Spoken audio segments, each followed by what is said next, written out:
kad galima įjungti automatinę numeraciją. Automatinė numeracija yra format skirtukė. Format skirtukė outline number. Tai yra rodyti, kokiam lygiui priklauso darbas.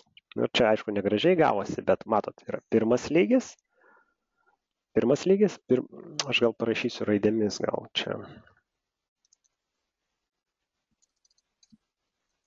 Kad matytųsi, gerai? Ir čia vėlgi bus. Va, pirmas lygis. Pirmas, antras, pirmas, trečias, čia reiškia pirmo lygio antras darbas, tai antro pirmas, antras, taip kaip normali numeracija reiškia būtų, kaip būtų turinys. Ir jeigu aš dar noriu į vidų čia keletą, sakysim, darbų įdėti, sakysim, kažkoks.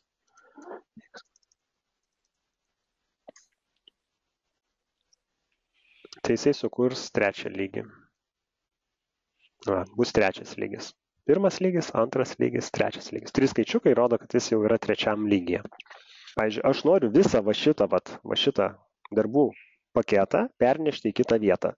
Tai pirmiausia, aš jį suskleidžiu ir tada pažymiu, atsiranda toksai kryžiukas. Ir su to kryžiuku aš galiu jį nutempti į kitą vietą.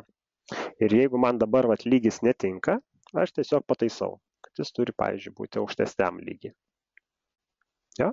Ir matot, numeracija pasikeitė. 1, 1, 1, 2, 2, 2, 2, 2, 3, 3, 3. Jeigu aš šitą lygį noriu pernešti į kitą vietą, pavyzdžiui, į čia, vėlgi atitaisau, kad jis būtų aukštutinė, jis įgauna antrą, šitas įgauna trečią. Čia viskas automatiškai pasidaro. Jis tiesiog ima iš eilės, žiūri nuo viršaus žemyn.